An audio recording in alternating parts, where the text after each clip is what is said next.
দেশের রাজনীতিতে নতুন করে আলোড়ন, একটি ছোট্ট স্ট্যাটাস কিন্তু তুমুল আলোচনা। জনপ্রিয় সঙ্গীতশিল্পী আসিফ আকবর এবার সরাসরি আঙুল তুললেন বিএনপির দুর্বলতার দিকে। কি বললেন তিনি, আর কেনই বা এত আলোচনা? সোমবার বিকেলে সামাজিক যোগাযোগ মাধ্যমে দেয়া এক সংক্ষিপ্ত স্ট্যাটাসে তিনি লিখেছেন, দল হিসেবে বিএনপির 4টি বড় দুর্বলতা রয়েছে। এই 4টি ক্ষেত্র হল মিডিয়া, সংস্কৃতি, ক্রীড়া এবং সাংগঠনিক শৃঙ্খলা।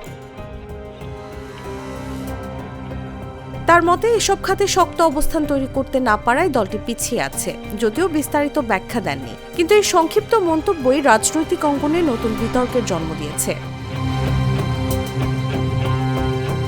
স্ট্যাটাসটি প্রকাশের পর থেকেই সামাজিক যোগাযোগ মাধ্যমে শুরু হয়েছে আলোচনা সমালোচনা। কেউ তার সাহসী মন্তব্যের প্রশংসা করছেন, আবার কেউ করছেন কটাক্ষ।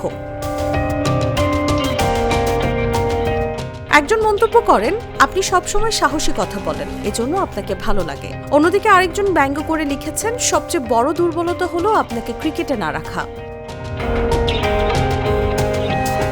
সমসাময়িক নানা ইস্যুতে নিয়মিত মতামত দেন আসিফ আকবর। তার এই মন্তব্য সেই ধারাবাহিকতার অংশ হলেও রাজনৈতিকভাবে এটি নতুন করে ভাবনার খোরাক জুগিয়েছে।